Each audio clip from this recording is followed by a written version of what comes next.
Olá, caros alunos. Eu costumo dizer que nós temos a obrigação de estudar a história para não repetir os mesmos erros do passado. Infelizmente, tem muita gente hoje fazendo revisionismos históricos exatamente para tentar mudar a visão que a gente tem de determinados fatos para direcioná-la para outros interesses. Ocorreu isso recentemente com alguns que defendem, por exemplo, o retorno da ditadura militar. Outros também que tentam relacionar as teorias socialistas com o nazismo e com aquela discussão lá se nazismo é de direita ou de esquerda. E mais recentemente nós tivemos também em relação à vacina, né? A famosa revolta da vacina. Mas é importante a gente esclarecer aqui alguns aspectos que não podem ser deixados de lado quando a gente analisa a história. Principalmente quando se fala da revolta da vacina e como que a gente está vivenciando hoje, né? Um momento de vacinação, um retorno a essas teses históricas. E em que contexto aconteceu essa revolta da vacina? Por que as pessoas, afinal de contas, se recusaram a receber algo que poderia salvar a vida delas? Foi simples assim? Não, o que aconteceu? Em meados de 1904, chegava a 1.800 o número de internações devido à varíola no Hospital São Sebastião. Mesmo assim, as camadas populares, elas rejeitavam a vacina, que naquela época consistia num líquido que era composto de pústulas de vacas doentes. Imagine como é que era esquisita a ideia de você ser inoculado com isso, né? E ainda corria um boato, né? Um boato de que quem se vacinasse poderia ficar com feições bovinas, né? Teria cara de boi, né? Recentemente nós tivemos uma fala semelhante de um senhor que dizia que se a gente tomar a vacina e virar jacaré não é culpa dele, né? Como nós já sabemos, ninguém acredita nisso, mas muita gente coloca em descrédito o efeito benéfico de ser vacinado. Isso que é o problema, né? A gente pode acreditar que não vai virar jacaré, mas o fato de você colocar em descrédito da vacina que é o problema. Mas aí vem outra questão, a da obrigatoriedade ou não da vacina.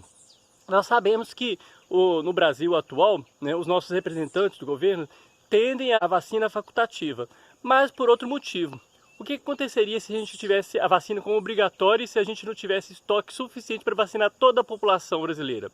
Ou seja, levantar essa polêmica é uma maneira de minar a adesão e, de uma certa forma, desonerar o Estado. Porque senão o Estado teria que adquirir uma vacina suficiente para um estoque gigantesco para toda a população. Então, quando você coloca em descrédito a vacina, muitas pessoas não vão vacinar e aí você vai ter vacina suficiente para todo mundo que vai querer. É mais ou menos essa ideia.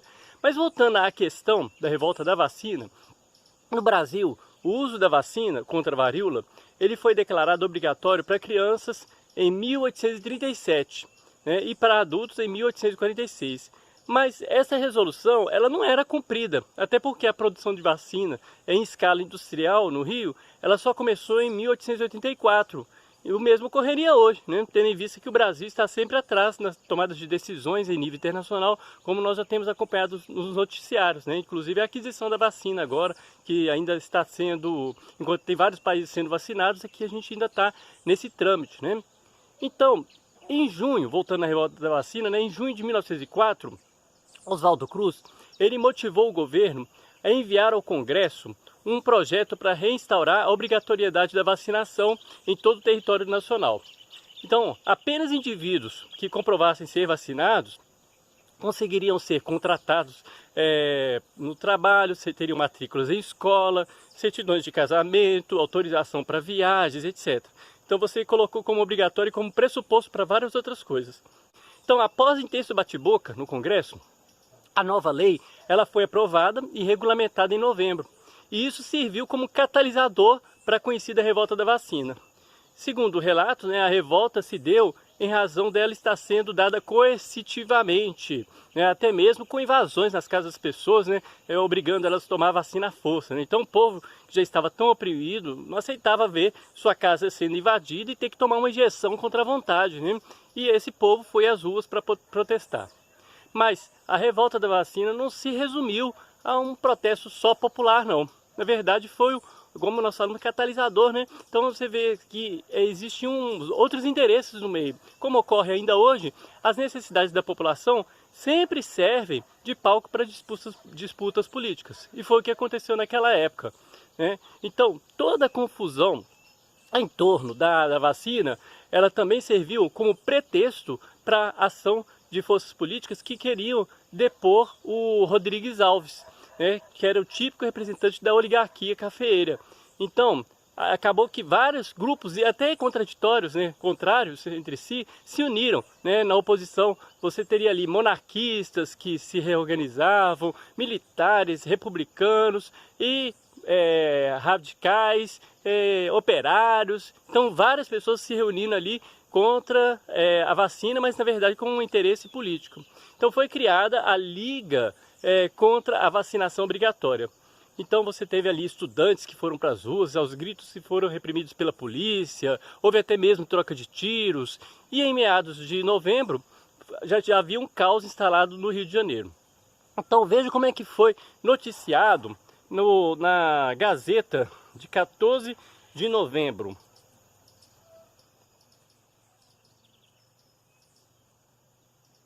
Houve de tudo ontem: tiros, gritos, vaias, interrupção de trânsito, estabelecimentos e casas de espetáculos fechadas, bondes assaltados e bondes queimados, lampiões quebrados à pedrada, árvores derrubadas, edifícios públicos e particulares deteriorados. Então, tanto tumulto, né, incluía uma rebelião militar também de cadetes da Escola Militar da Praia Vermelha, que acabaram enfrentando as tropas governamentais na Rua da Passagem. Então era confusão demais, para tudo quanto é canto. Então a revolta da vacina ela foi só um estupim, né? É igual quando a gente falava da questão da crise que aconteceu no Brasil recentemente, né? Então, após várias prisões, vários deportados, feridos e até mesmo vários mortos, né, uns 30, em menos de 2 semanas de conflitos, Rodrigues Alves ele se viu obrigado a desistir da vacinação obrigatória. Enfim, diante desse quadro, quem que saiu ganhando e quem que saiu perdendo, afinal de contas? Na verdade, ninguém ganhou, né? Todos saíram perdendo.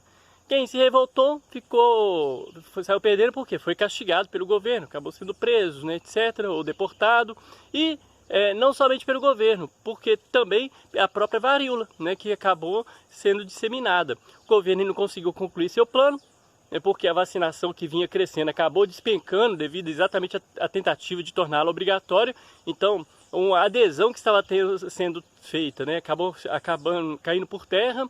Mas, como eu disse no início do vídeo, né, a história ela foi feita para que a gente não repita os erros do passado. Dessa maneira, 4 anos depois, a própria história naquela época, né, em 1908, já aprendeu, né? Quando o Rio foi atingido pela mais violenta epidemia de varíola de sua história, o povo correu para ser vacinado sem necessidade de coerção, né? Então, lembra um pouco, as pessoas hoje, a gente já vai para vacinação normalmente, quando é uma gripe, porque a gente sabe a importância da vacina. E aí, o que a gente pode tirar de lição para nós hoje desses fatos?